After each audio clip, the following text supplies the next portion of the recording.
Hello everyone, welcome to the GS study. हम लोगों का जो इंडियन इकोनॉमी का सीरीज चल रहा था, आज हम लोग डिस्कशन करेंगे उसका पार्ट 2।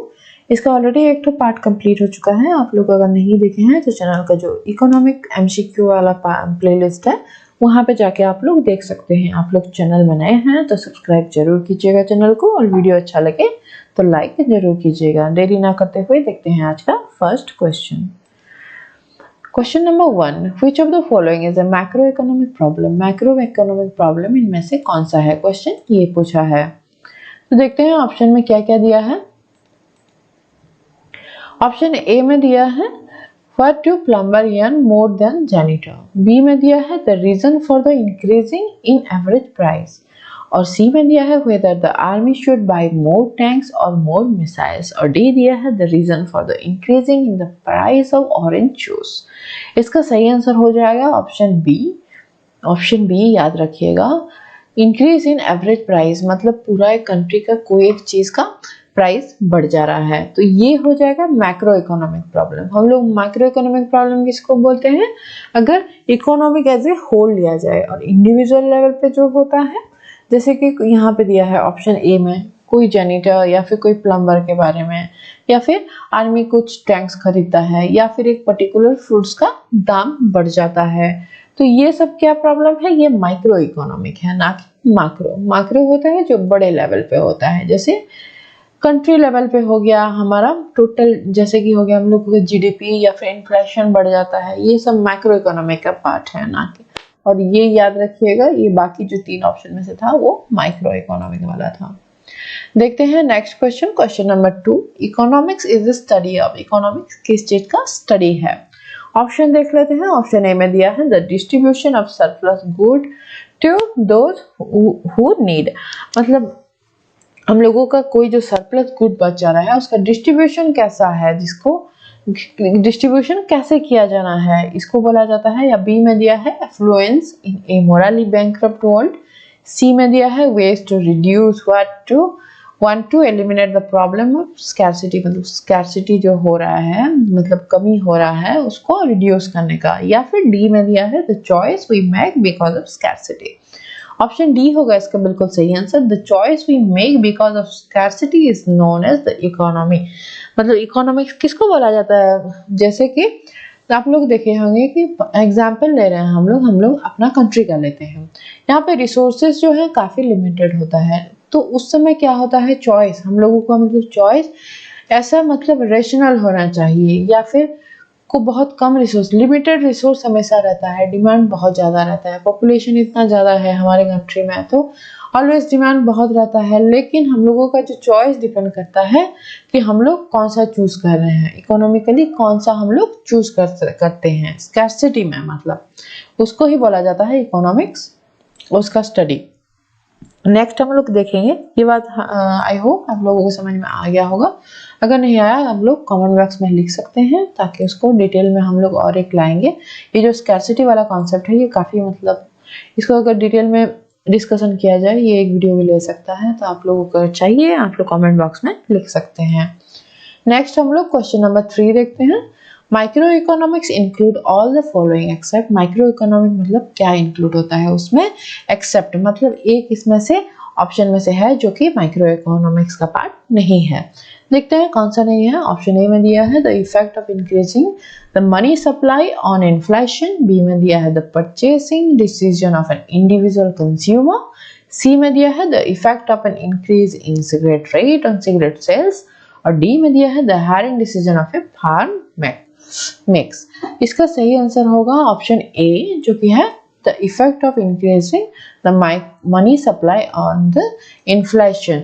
अभी मैं बता रही थी जो माइक्रो इकोनॉमिक का पार्ट नहीं है, बल्कि ये मैक्रो इकोनॉमिक है। मैक्रो इकोनॉमिक जो कि MACRO, माइक्रो इकोनॉमिक का जो है ये पार्ट है, क्योंकि इन्फ्लेशन जो होता है वो इंडिविजुअल लेवल पे नहीं होता है। अगर इन्फ्लेशन हो रहा है उसका इम्पैक्ट जो है काफ़ी लोगों पे पड़ता है। अगर देश में इन्फ्लेशन बढ़ता है तो हम लोग का जितना भी सिचुएशन है सबको इसका इम्पैक्ट पड़ेगा। लेकिन बाकी से जो ऑप्शन है यहाँ पे देखिए, जैसे कि यहाँ पे इंडिविजुअल कोई कंज्यूमर का दिया है या फिर कोई एक फर्म का दिया है, ये सब माइक्रो इकोनॉमिक है, मतलब इंडिविजुअल लेवल पे हो रहा है ये सब, ना कि बड़ा लेवल पे हो रहा है। नेक्स्ट देखेंगे हम लोग question number 4। Macro economics is the branch of economic that deal with, macro economic जो है कौन सा ब्रांच है, मतलब क्या उसमें डील किया जाता है या क्या है, ये पूछा है क्वेश्चन। ऑप्शन देख लेते हैं। ऑप्शन ए में दिया है the price of individual goods, B में दिया है important rather than trivial issue, C में दिया है हाउ इंडिविजुअल मार्केट्स वर्क, और डी में दिया है the economics as a whole. Option D होगा इसका बिल्कुल सही answer, the economic as a whole, मतलब मैक्रो इकोनॉमिक जो हो गया वो किसको डील करता है, हमारा टोटल जो इकोनॉमी कैसे चल रहा है, उसका मैनेजमेंट कैसा हो रहा है, उसका आउटपुट क्या है, ये सब हो जाएगा मैक्रो इकोनॉमिक का पार्ट। और बाकी जो इंडिविजुअल लेवल पे हो रहा है अभी मैं बता ही रही थी वो माइक्रो इकोनॉमिक होता है। नेक्स्ट देखेंगे हम लोग question number 5। Which of the following constitute the major share in Indian foreign exchange reserve?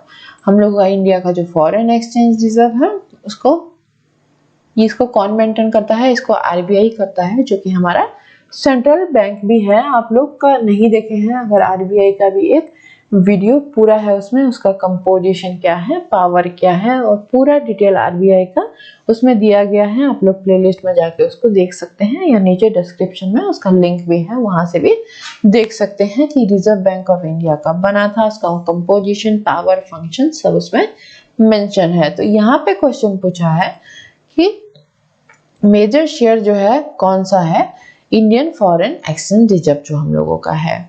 Option A में दिया है गोल्ड, बी में दिया है फॉरेन करेंसी एसेट, सी में दिया है SDR at special drawing rights होता है इसका full form, at IMF, IMF मतलब इंटरनेशनल जो हम लोगों का मॉनेटरी फंड है, और डी में दिया है reserve position at IMF, IMF का फुल फॉर्म अभी मैंने बताया इंटरनेशनल मॉनेटरी फंड होता है ये।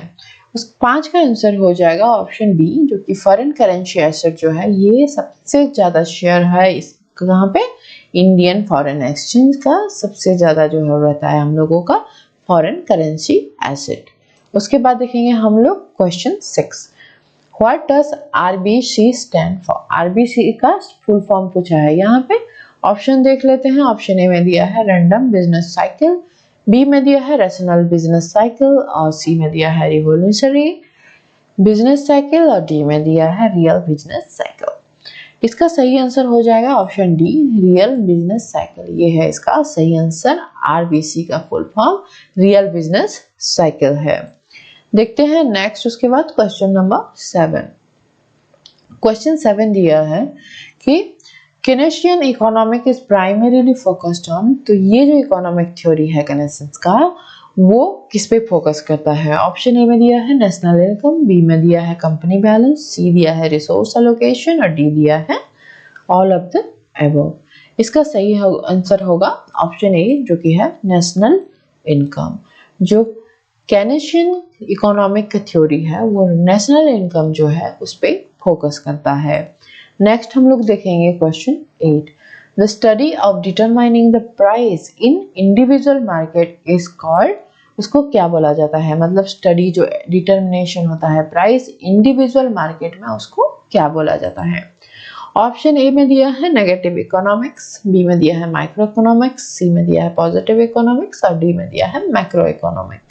इसका सही आंसर है ऑप्शन बी, माइक्रो इकोनॉमिक। ये पहले से ही मैंने इसके बारे में आप लोगों को बताया है कि इंडिविजुअल लेवल पे या फिर इंडिविजुअल मार्केट पे जो प्राइस डिटर्मिनेशन होता है और इकोनॉमिक एक्टिविटी होता है उसको हम लोग माइक्रो इकोनॉमिक बोलते हैं।